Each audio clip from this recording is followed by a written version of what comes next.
my whole personal mantra is do it scared in the midst of fear. Okay. So don't think just because what you see, what you've seen me do means that I have had all the confidence in the world, because I haven't. Sometimes I've had to catch up to my confidence.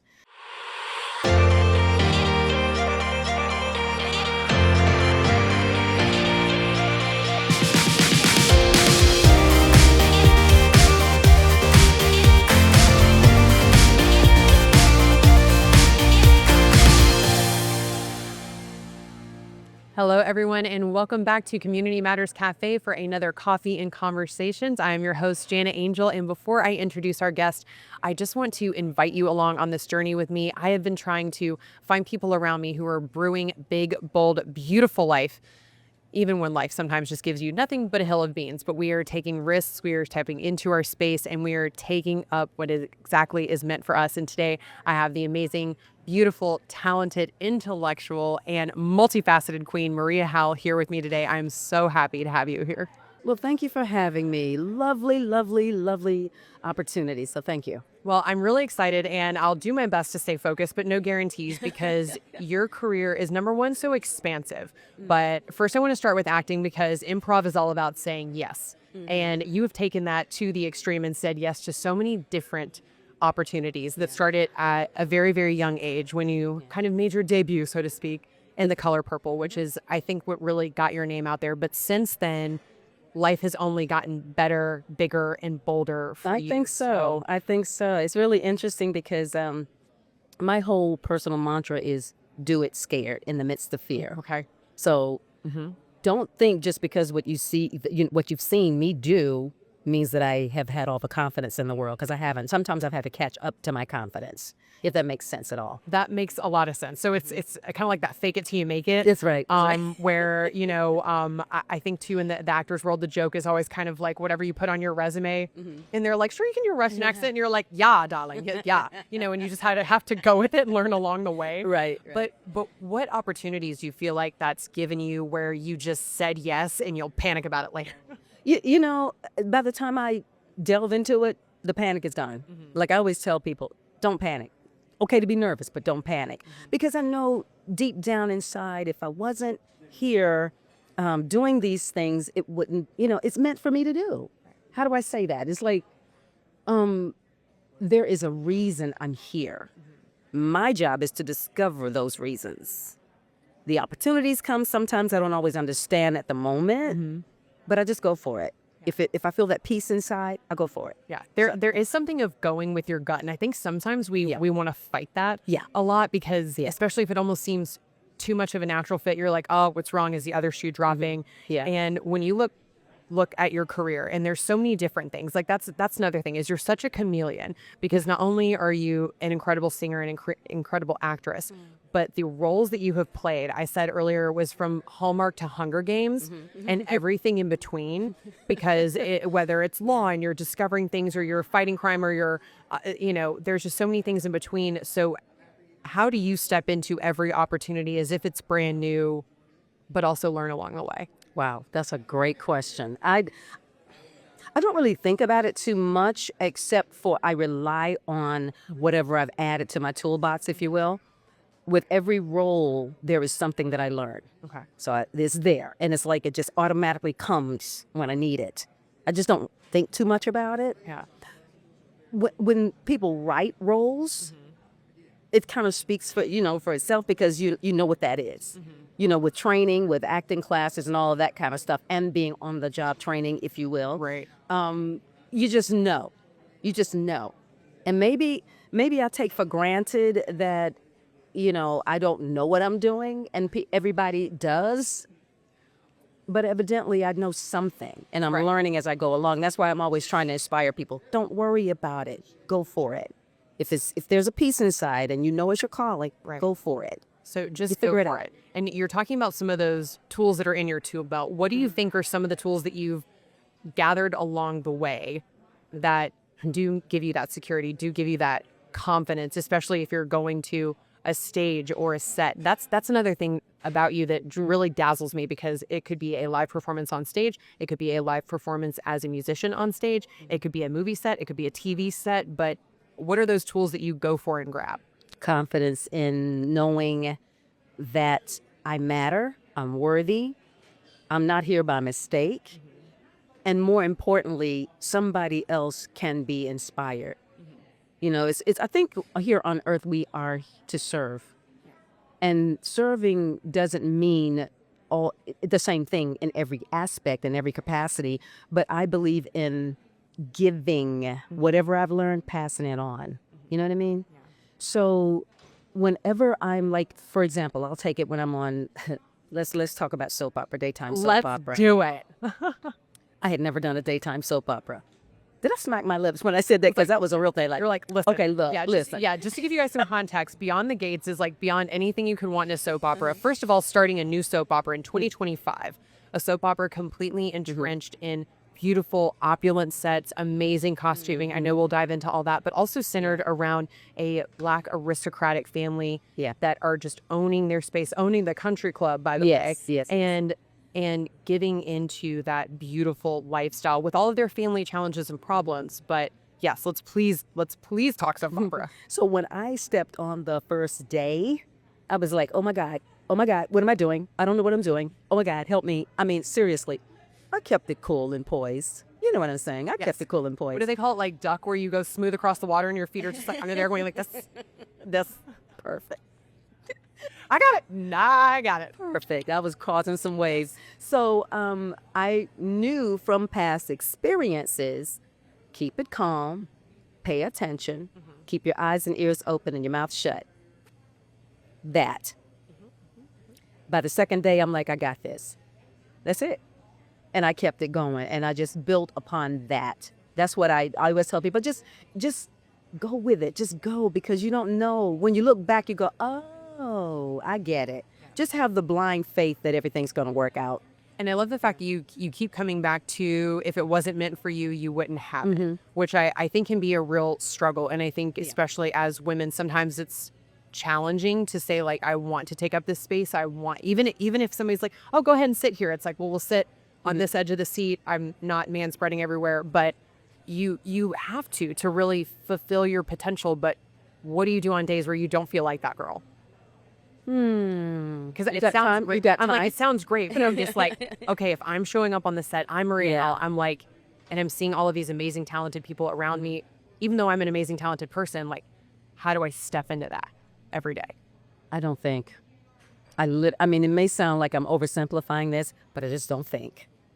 I just do. Because if I think, I'll talk myself out of it. And I don't want to do that, because there are so many other moving parts to life, not just the set, but in the cast. Because everybody's relying on me to know my lines. I can't just step up in there and not know what I'm supposed to be doing. In a day-to-day, it's the same thing. It's like I show up and I just do my part. I don't think too hard anymore. And I think that comes with age and wisdom. Because I was a very, very anxious person a long time ago.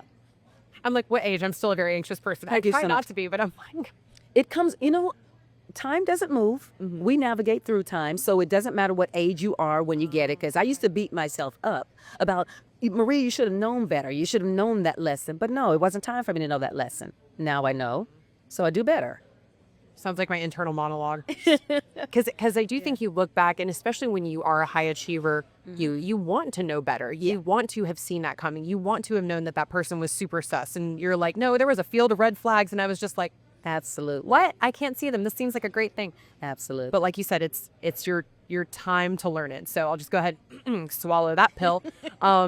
And accept that. But you mentioned something coming with age and wisdom. First of all, you look like you're 29, so drop that skin hair. Thank you so much. Let me look dead into the camera. Thank you, Jenna. Okay, so we get. So, to be completely honest with you, I mentioned this before camera. I get terrified every single day when I think about getting older, looking older. Like I want that wisdom, I want that knowledge, but I just feel like I haven't done enough in this time, or maybe I'm not pretty enough in this time. And like, it's something where I see you and I'm like, you're making like a brand new role. Like you sang with Dolly Parton. Like you can't tell my girl anything. I'll fight you, first of all, if you do. But I'm like, you've done so much and you're just continuing to do more. So like, what would you tell me if I was you? First of all, you're beautiful. Yeah, there you go. Leave it to me to make it about me for a minute. Yeah, please do. The second thing I would say is waking up every day is a gift. Yeah. It took me a long time to embrace that. And I do it every single day. I wake up and most mornings I'm usually in tears, grateful tears. I do my best not to live in regret. And I just work on letting go. I don't concentrate on, oh my God, life's coming to an end type thing. I don't do the gloom and doom, but at the same time, I'm like just grateful for the gift of life one more day, because that's an opportunity for us to do something good for the world, in the world, for other people. You know what I'm saying? It took me a minute it's like I knew it, but I didn't practice it. Yes, like you were aware of it, but you weren't embodying Exactly. it. And I feel like now, and you see that in you. Like when she comes into the studio, when you came in here, and like your light hit me before you did, which I love. And I think that's what I would want to be for somebody is, you know, regardless of anything that I do in work, but it's like, I just want them to feel good when they're around. Yeah. And everyone feels good when they're around you. By the way, producer Jana says hi. Thank you. She created this great relationship with our producer, but you do with our floor directors, with everything. So how do you walk into a set where maybe you don't know everybody, but I can't help but think, but by the end of the day, everyone just wants to take you to dinner and hang out with you and like go have Prosecco later. I just live in that space. I made a decision. I think just about everything we do, it starts with, it's in you, you make a decision, then you put the action behind it. And that's what I do. I intentionally, daily walk in that space of like, you know, how can I walk into a room? Because I used to, this is funny to me now. I want to be able to walk into a room and go, and people go rather, oh, here she comes. She's here. As opposed to, oh God, here she comes. Yeah, she's loins, like that Devil Wears Prada line. Right. Yes. So I intentionally do my best, and it's not perfect every day, trust. I'm not perfect, but I make a point to just do better day by day. That's it. Yeah. I love how much you talk about intentionality, and clearly that intention has led you so many different places. So I do have to talk about your incredible career. And if I don't ask you about singing 9 to 5 with Dolly Parton, I'll just never forgive myself. But can you walk us through what your path has looked like so far, and just some of the roles that have stood out to you, and what you loved about them? Well, we start with The Color Purple because this is want to be sentimental forever. It was my first one.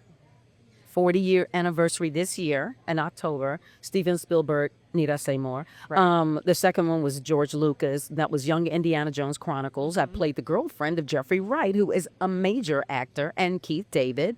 Those first two were sentimental. Fast forward, Hunger Games goes without saying. Right. I mean, Hunger Games Catching Fire, that was like, oh, this is big movie making. Right. The red carpet was the longest red carpet I had ever walked. We won't talk about the shoes I wore that night. Anyway, let me see some meaning. There's an independent film called Bewildered that I also did with Keith David. We played singers, husband and wife.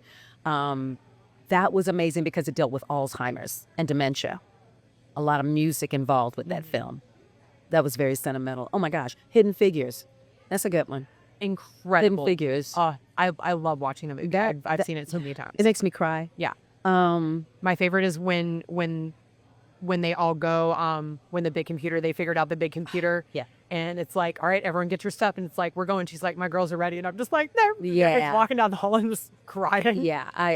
That movie, I didn't know how monumental it was until after the editing had taken place. There's so many. I love cartoons. So doing an Ellen DeGeneres cartoon was a big highlight because I want to do animation. I do voiceovers, so that was amazing. So yeah, there are quite a few. We're not skipping Hallmark because that's also I'm like, I would just want to be girl with basket number 4 in a Hallmark or a Lifetime movie, you know, where somebody's got to come and save the gingerbread factory with the family recipe or whatever. Yeah. But, with a cup of coffee. Yeah, exactly. No less. Exactly. I can be like the yuck like other friend or whatever. I don't have to be like the ingenue. I'm not gonna be the love interest unless they find somebody that's 8 feet tall. As long as we're in the Hallmark movie, honey, that's all that matters. I'm like, let's go. Tell me about that. That's it. Hallmark is like a gem in the sense of, and I mean gems because it's very jewel toned. Yes. the Everything's way. very rich, Oh my saturated. God. Yes. And it's like one of those things. Hallmark movies for me are like I know what's gonna happen. Right. And I like that Yeah, because it's a I know what's comfort. going to happen. It is a comfort movie. I done several. I did one with Kristen Chenoweth, which was amazing.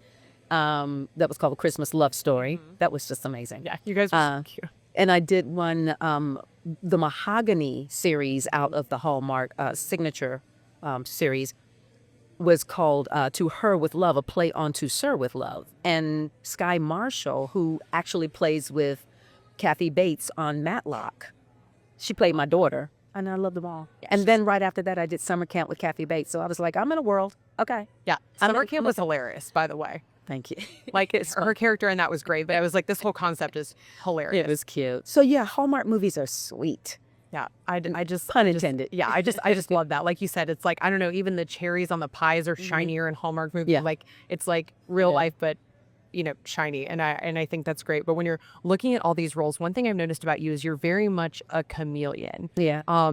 Like whether you're this A lawyer or like a doctor. lawyer, I'm just Yeah. like the way that you embody these different things and watching you in these different clips that I saw, I'm like, that's my friend. First of all, is like the eek that I get, but then you're just staring down at this one person who's like done wrong, and I'm just like, oh, Wow. she gonna like, I think inside, to be totally open and honest, I think there are a lot of those things rather inside of me. I'm an oldest child. oh, yes. You Shout got out it. to the oldest. You're welcome. We did everything. We walked so you can run. Still mad about not getting my ears pierced till I was 13. Alexander, you're welcome for that prom dress you got to wear. Mine had a turtleneck. Anyways. My mom had told me, she's like, if you were meant to have holes in your ears, you would have been born with them. So I was like, okay. We just wanted earrings. Yeah, we just wanted some earrings, We right? just want Some cute earrings. So, all of the different roles, it's just like exciting to me. And I never really thought that much about it, except, I get to play this. Oh, I get to play that. Believe it or not, out of all the roles I play, I don't do a whole lot of love scenes. I don't know what that's about. I think we need to explore that. Yeah. Anyway, I digress. I'm like, we can. I digress. Anyway, she's like, that's part 2. Okay.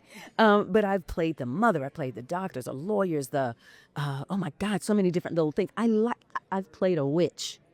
I bet that was so fun. It's so fun to It play was a villain. crazy. It was crazy. I actually was a good witch on Vampire Diaries.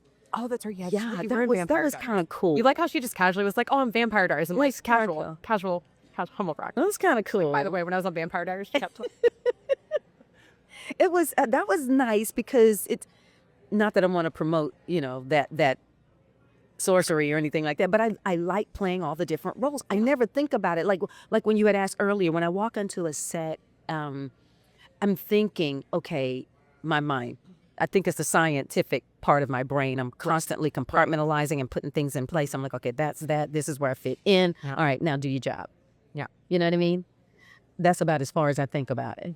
Know your lines, look right, do your thing, be on your mark, do the thing. I love the fact that you're basically a recovering overthinker, and I'm as a current overthinker. My dad calls me Chicken Little. It's like the sky is falling, the sky is falling.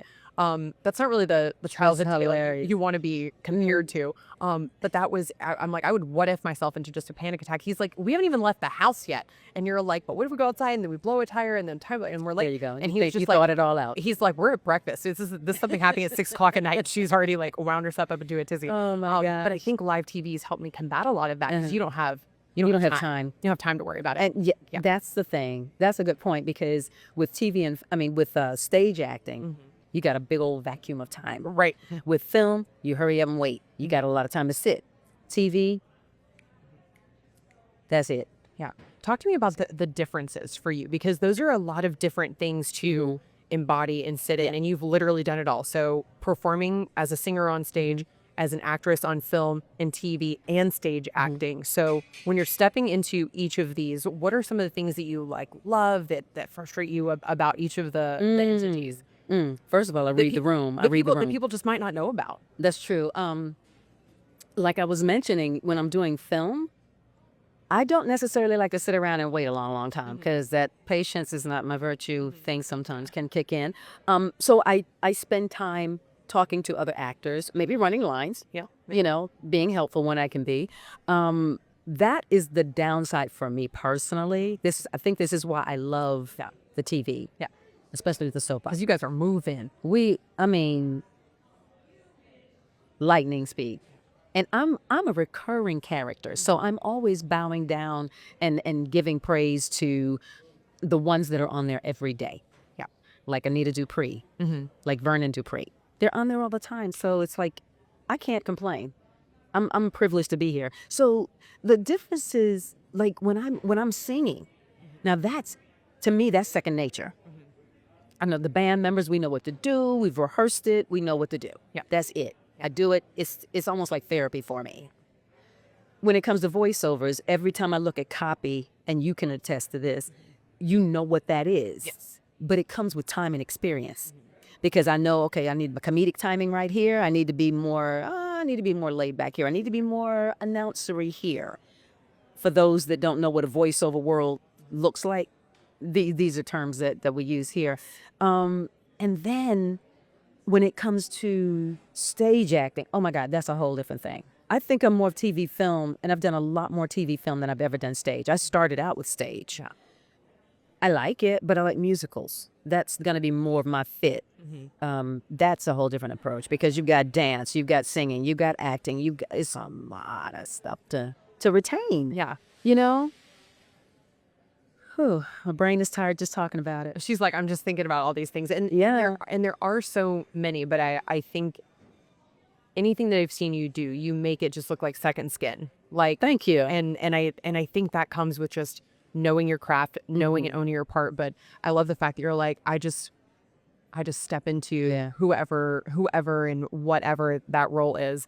Now we're talking about TV and about soap operas and about film. But obviously your singing career is incredible. And so when you were getting to incorporate singing into some of your parts, like you said, like The Color Purple, or obviously in your most recent, The Articulates, again, and Beyond the Gates, I will continue to tell you guys, you should watch this. It's always playing in our office. But when you look at your singing career, how did you feel making sure you could weave that into what you were doing as an actress? I constantly remind my representatives, I sing. Cast and directors, I sing. Because there's a whole collection of folks that just think I act. Right. Then there's a whole collection of folks that just know me as a singer. And so I do my best to just communicate. Yeah. And put things out there, especially like my acting reel. I make sure there's some singing involved. Yeah. Yeah. Which you kind of almost have to be your own greatest advocate. You know, that's something I love when you talked about working with Kristen Chenoweth, because obviously she was, known so much for her Broadway appearances, but then we loved seeing her in movies and in TV. I love when she pops up on anything, but I also think it's a challenge for somebody who might have only been in Broadway, or, it's like, oh, they're just a singer, or they're just an actress. You can really get typecast easily. I was going to say, because sometimes people can, like, for example, with The Color Purple, case in point, people think I'm a gospel singer because I was in a movie singing a gospel song. I do, but that's not all of me. Right. I was singing jazz well before that. I was going to say, have they seen you at Seen It? Yeah, I was doing like the American Songbook. I mean, Ella Fitzgerald, Billie Holiday, Sarah Vaughan. I was doing that stuff anyway. Still do. But it is, you have to, as a friend of mine told me, Victoria Howell, I'm dropping names. Drop away. She said sometimes we have to bang our own pots and pans. Yeah. And I didn't understand that earlier in my career because I was like, that's being too self-promoting. Yeah. Sometimes you just got to know how to do it. And I make sure that everybody knows I do both. And even if you email me, it's in my signature. Singer, actor, Yeah. I think voiceover. even your Instagram is Maria Sings and Acts, right? Yeah. Yeah, just to put it out there. So, Like you said, that constant reminder. And I think sometimes, kind of like you said, we have to be our own squeaky wheel. yeah. But that's something that's kind of been a theme on these conversations is I had to learn that from a story that I shared last week when I didn't vote for myself for a team captain position. And then my dad was like, why are you upset that somebody else won team captain? You didn't even vote for you, so why the hell is anybody else voting for you? And that really changed my perspective, where it's like, no, I do have to be my number one fan, because like everyone else is going to be number two at best. Like I do have to be number one. Isn't that something? But it's hard to wake up and, like you said, make that decision every day to vote for yourself. I remember somebody reached out to me, and this wasn't too long ago, that they were asking me, because I have a large network of people that do public speaking. And they were asking me, do you know anybody that could do this particular event? And I was like, sure, I'll get back to you. And then after I hung up the phone, I'm going, I can do that. Yeah. And I reached back out and I said, do you mind if I put my name in the hat? She's like, oh, I didn't know you were even ever interested in something like that. And guess what? I ended up being the speaker. Yeah. But if I had not, just like the color purple, if I had not said, hey, will you listen, like keep my photo on file, we wouldn't be having this conversation this way. Yeah. Like the worst somebody can say to you is no. You know, I think that's the thing. But it's hard to remember that in the moment because sometimes you feel that cringy ask where you're like, can you, if you just want to look at but it's like the worst you can do is be like, oh, it's not the right fit. You know what I feel about the word no? Yeah. No means not this way, not this time. It doesn't mean no. It's just not right here. There's another intersection. Yeah. Yeah. Yeah. I love that. Yeah. No just means not this way. Not this way, not this time. Yeah. Yeah. Okay. I love hearing that. So next time I hear the word no, that's what I'm just gonna like I just heard not this way. Yeah. Now one thing I told you I was absolutely coming back to was Dolly. So she's my obsession, and there's this wonderful photo, I think it's on IMDb, of you guys, and you guys are just both wailing into your microphone. So I just need to know, is she amazing? Way amazing. And I love me some Everyone's Dolly. I've always loved Dolly Parton, right? Me too. And so I was at this event, if I may tell quickly. I was at this We're event. literally here for your stories. I was at this event in Atlanta, Georgia, and it was a 9 to 5 cast event. I mean, we had Dabney there. We had, who are the rest of them? Jane Fonda. Lily Tomlin. They were all there, right? And there were these cascading stairwells. I was in the middle and on the landing performing, and I had to sing, working 9 to 5. And Dolly was the last one to come down. She's just as tall as I am. Anyway, she came down. She came down, and I thought she was going to go like the rest of them and, just kind of go where their designated spots were. Right. She came and stood beside me and sang with me 9 to 5. And I was in my mind in the moment, I'm going, Dolly Parton is staying. Right? Yep. She wrote the song, and even in the credits, because she plays it on her nails. And if you look in the song credits, like it says nails or acrylics, like Dolly Parton too. So it's like she wrote it, I love her. and then just also was like, She's a bundle. She was a bundle of joy. Yeah. But that was my experience with Dolly Parton, and I have the photo to prove it. that's amazing. Yeah, you do. And I was about to print it out if you like, manifesting this moment. But I think that's so great because people look at you and say like, she's a bundle. Like you have so much talent. You are also now pouring that into students. So when you're looking at your students that you're teaching, I mean, I think that's something about media and acting and anything involving a spotlight. First of all, I love it. Sign me up, like for anything. Paul Stabal was in our studio this morning, and I was just like, one day I'm going to be in a kick line. Like, I just need to be whatever, Christmas spectacular, whatever. But I'm like, but it's like that stuff draws you in, and you have so many of these students now that you are sharing your knowledge and your gifts with. I knew at the age of 6 what I was going to do. I didn't know how I was going to get there. I didn't think about it too much. I just kept going. It was always in me. But if something never leads you, and I know we've all heard these cliches before, if it's there, it's going to be there, and it's going to lead you to where you need to be. I think that what people miss is that patience and grace with themselves, understanding that it just doesn't happen in a day. Right. It's okay. Yeah. Because, like I said, the no, not this way, feeling like you're failing is not really failure. Now, I'm saying all this now. I'm sounding like I'm so sage. I didn't know this earlier. I know it now. And that's what I try to pass on to people. Like, even if you don't want to believe me right now, at least the seed has been planted. Right.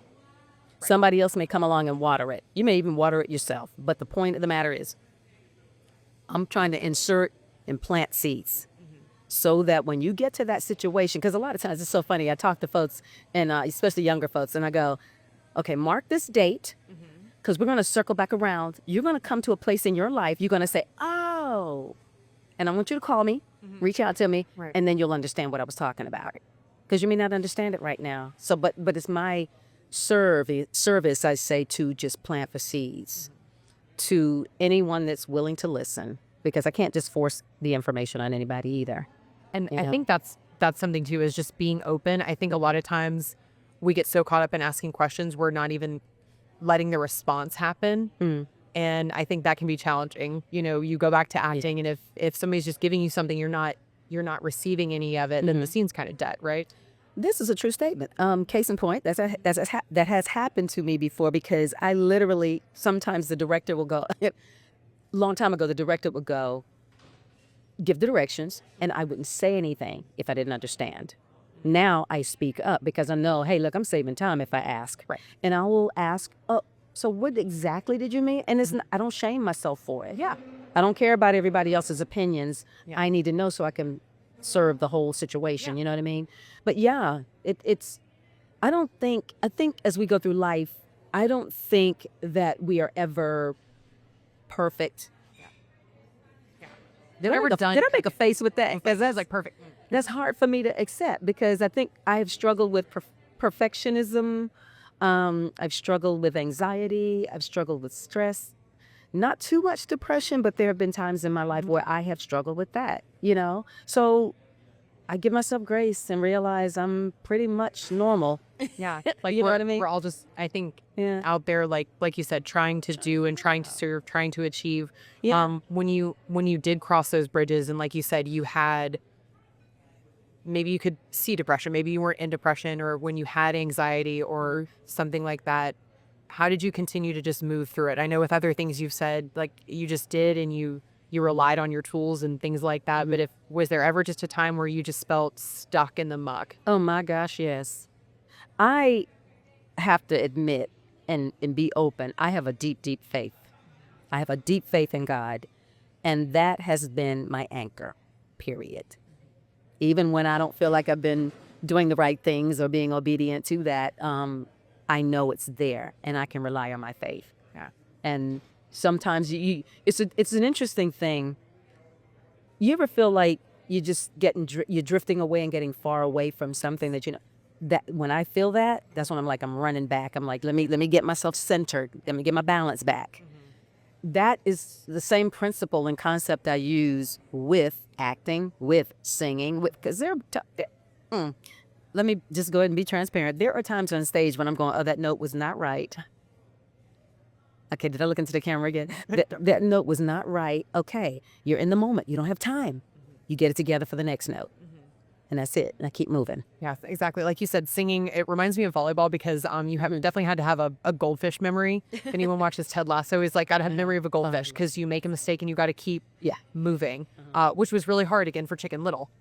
In my little Chicken Little brain, because I'm like, no, I need to beat myself up for this for at least the next 10 to 15 minutes. You're about to make me go into that meme where the coffee's going out.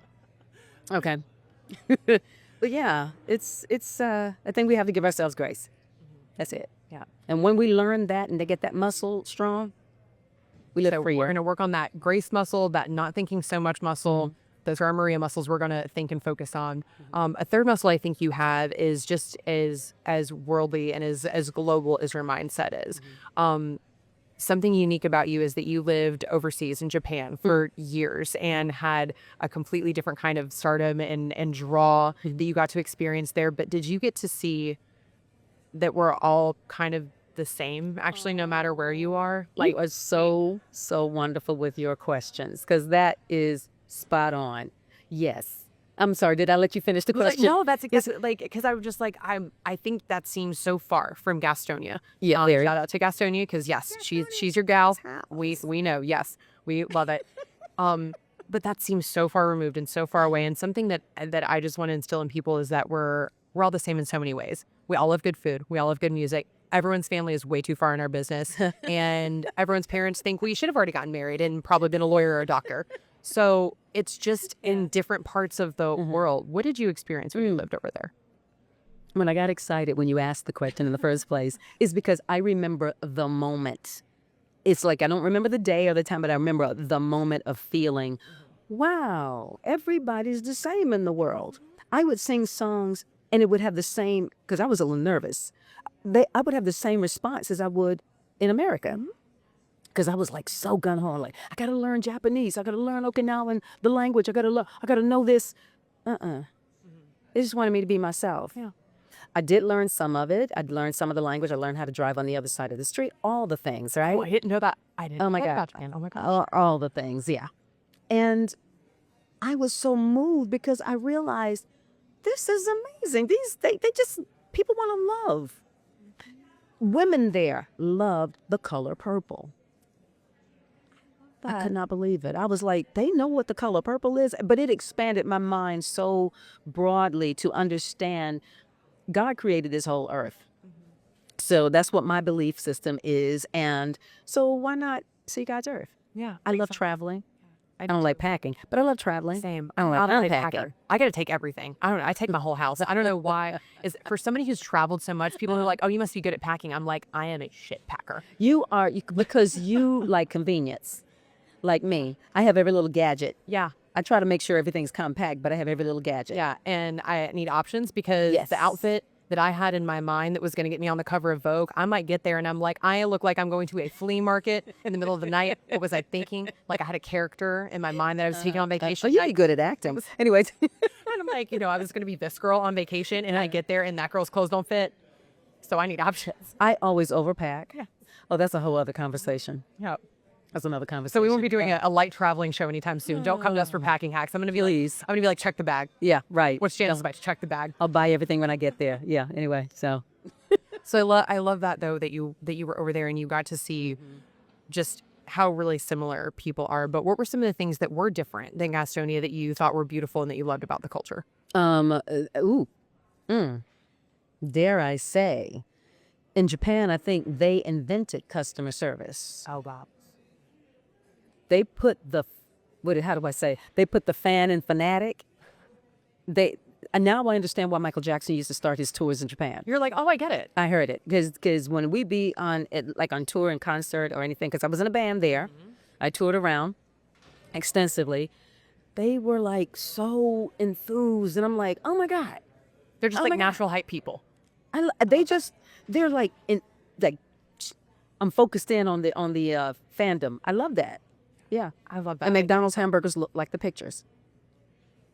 Interesting. I don't know why I'm unpacking that so much in my head. I'm like, McDonald's hamburgers. Honey, that's a whole experience. I was like, I digress. okay. I was like, you can just continue to regress. I was like, I think that's Customer service. I mean, everything was made to order. It was just wonderful. I had a good time there. I think that's such a great experience. So when people, maybe now, I think that we see so much around us that looks scary, sounds scary. A lot of times the media gets blamed. Oh, yeah. And I think that is the challenge. By the way, the media does love you. Just shout out to the media for just doing our jobs. That journalist is 20. She got to sign that story. But when you look at the sights and sounds that can sometimes just be overwhelming or scary or seem really intimidating from places outside of our borders, what is it that you want people to know as an actress, a singer, a performer who's traveled, who's been on stages in open in front of giant crowds? What do you want people to know about world outside of here? That there's one race, the human race. Yeah. Because I was so intimidated when I first got to Japan and didn't know how to read the signs, didn't know how to do anything, and it just really overwhelmed me and I was stressing. And then I stopped and I said, okay, you're smart, you're creative, you're resourceful. Figure out what works for you. Take that one little step, and it led to a whole plethora of steps. And I mean, I had 2 going away parties, farewell parties, if you will, when it was time for me to come back to the States. It was amazing. But at the first 3 months, I love her laugh. I was a pitiful somebody. I was pitiful. I know when I left and I went to go play volleyball in France, I thought watching Beauty and the Beast was really going to help me prepare for my role. First of all, no one laughs like, ha ha ha. And Sock My Blues, like, not really a phrase that people use to say, oh my gosh. So, it is funny. Like you said, that one step led to so many steps. So what do you think was like your first step into this big, beautiful, continuing to blossom career that you were like, that was my first step? In Japan or in life? In life. I'll say in Japan was singing, but in life it was singing. Singing has Singing's your always therapy. been my language. When did you find out you were a good singer? Have I found that out yet? No, yes. because remember the perfectionism. I'm always hard on myself. I'm like, somebody bring me the computer. I'll show you. You want me to show you? I'll show you your accolades. I'm a lot more comfortable. I'll say that. I know my lane. I know what I'm good at, and I stick with that and try to learn more. But I know my line. I think singing is the thing for me, because when I was 6, like I said, I was singing. Then I was in the church choir, high school choir, college choir. I think it took educators to tell me, like, okay, she's good. I didn't really believe myself. I had to believe somebody who I respected to tell me, yeah. My mom told me. Yeah. Yeah. No, I'm the same. Somebody else that's more important than me has to tell me I'm good. And I'm so envious of people that I've met. I was talking to a friend recently, and she was just like, yeah, I don't know. She's like, I'm sure you were confident. And I was like, no. Yeah. But she had always had embodied that like it girl factor. And she was like, you couldn't tell her she's ugly. She'd be like, no, I'm great. And I was so envious of that, because for me, it was like, I needed somebody else's stamp of approval on me before I could go on to the next step. I'm trying to shake it, like you said, but I think that's where I started too. I think we've had similar paths in that respect, because again, now I don't think too much about it, but in the earlier part of my career, oh please, I would have stresses. I didn't panic, but I would have nervousness all the time. And I was like, I just want to do good. And I think that's where, the perfectionism comes in. I wanted to be the best that I could be, not trying to compare myself to everybody else. I mean, that's kind of hard to avoid sometimes. But I have learned that I'm where I need to be. There's more room for growth, and I'm growing. Yeah. I'm always growing. And continuing to grow. Yeah. How do you make sure that you are continuing to grow? Because I think sometimes once we get to a certain peak, or we've crossed a certain path or whatever, sometimes we can kind of wonder what is next. And you just continue to keep growing and climbing and blossoming. And I mean, just coordinating with you, because you had so many exciting things going on in your teaching and your, time on set and things like that. So when you continue to cross a bar, hit a level up, whatever, how do you go ahead and set your intention on what's next? I don't sit too long and sit in it. I enjoy it. I appreciate it. I'm grateful for it. And then I'm like, I think it's a decision. It's just how I'm wired, and again, I take for granted everybody's like this. They're not. I've come to realize that I need to stop. How do I say? Not so much I'm hard on myself, but how to let go and give myself grace. When I feel like I've accomplished something, I celebrate it. I do. I'll celebrate, and in various ways. I might hang out with friends. I might sit still and be quiet. For 10 minutes? Yeah, for 10 But then I think it's just my wiring. I've always been curious, and I think that's the science part, because I have to throw that again out there. I'm a biology major, chemistry minor. Okay. So I was constantly in the lab, exploring, experimenting, trying, asking questions. I've always been that one. Matter of fact, I remember as a kid asking my mom and dad, why, all the time. Right. And I would be tiring them out. But anyway, I think it's just me, my wiring. When I, for example, recently getting on the soap opera, booking that role, I celebrated it. I was like, oh my God, thank you for this. Shared it with a couple of folks, gave them intimate details about the experience, and then I moved on, because now I need to learn some more lines. Yeah. I don't have time to sit on that the whole time. Yeah. You know what I mean? With singing, there have been concerts that I've done, like, let me just think, Ray Charles. Oh, wow. I opened up for Ray Charles years ago. And for Ray Charles to say, hey, I'd love for you to open up for me again. I'm like, what? A second time? Oh my God. Celebrated it. Was excited. But I knew that would give me some confidence and tools to do the next thing. So the next time somebody came along like a Nancy Wilson, I didn't flip out. Right. Or like a Dolly Parton. You're like, I this is didn't just Tuesday. I did. Yeah, just a Tuesday. Only Tuesday. Just another Tuesday. Yeah. So I think it's just me and my mentality of like, oh yeah, it's like going to Paris. You know what I'm talking about. Love it. I want to live there. I don't know for how long, but I want to live there. I the artist in residence. I think that was fabulous. I want to go to all kinds of places. I just take them as they come. That's great. Okay, I'll carry your bags. He was like, I'm really good. I can lift. I can reach the overhead compartments. Could actually be a great travel companion for you. This actually might be working out. Coffee conversations might be on the road because everybody's always helping me. In an actual version.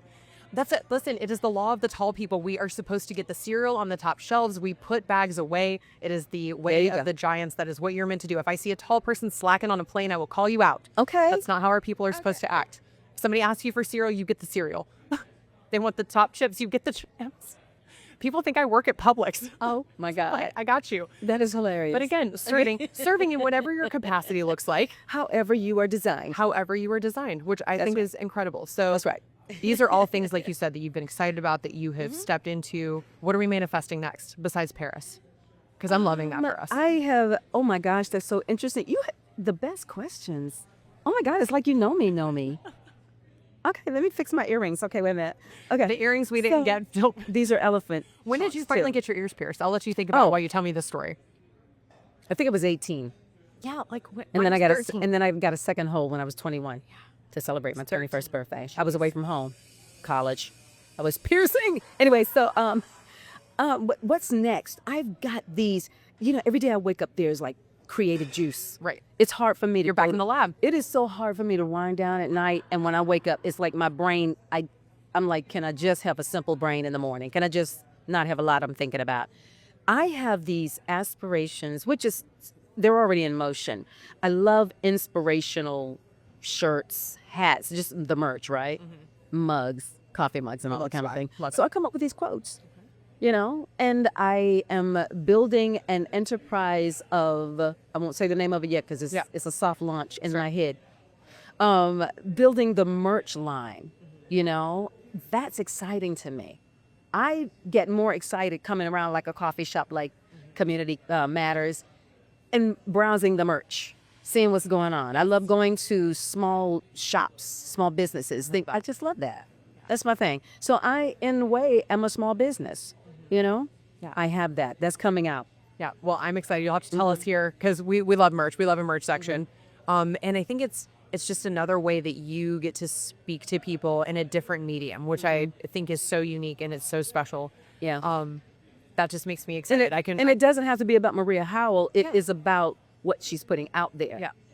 And hopefully it'll touch some lives. Yeah. I think that's great. And there's something to, you and I have talked about fashion. I don't think we can walk away without talking about just like the costuming and the aesthetics of your job, because it's so fun. And I just want to understand how you get to play. So when you're talking about merch and you're talking about designing these things that people can wear, what has that part been like when you step into a character or in a role, or when you just get to be Maria on stage and you think about like the costuming that goes into each of them? Let me tell you, costuming is half the character, in my opinion.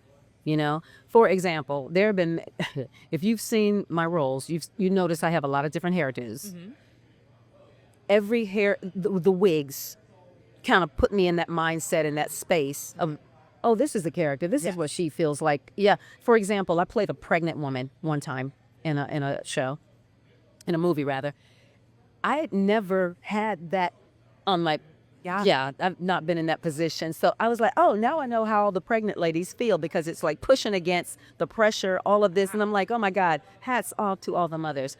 It put me in the place I needed to be, because it just, my body tensed up. I was like, oh, this is not the wigs, the glamorous, like the Hallmark movies. Yes. You put those colors on, you feel like, you feel your like cashmere sweater on and your matching scarf with sparkles. Right. No of course less. there's sparkles. Yeah, the costumes, the hair, the makeup. It's so funny. I'm Beyond the Gates, and my makeup artist Mila, shout out, can attest to this. Whenever she puts the eyelashes on, I look in the mirror and I go, "Oh, Tracy's back." Yes. Yeah. So it really makes a big difference. Yeah. I just love love that it. idea of playing and like you said, stepping into a character through that. But also it's always Maria stepping into this person. So whether that's stepping into who and how you're performing on stage, because also you get to like pick your own character of Maria. Like True. when I do. when you step on stage. I do. So how do you make sure that you feel truth through this character? Have you ever had a time where you had to say like, this isn't me, I'm not being represented well, that you're like, I don't feel like this is right for the character, and you kind of had to vocalize for them? Yeah. It's interesting you should mention that, because like when I'm singing on stage, we do, Noah Friedline and I do a number of different themed shows, right? So for example, and there are other shows like Billie Holiday, Sarah Vaughan.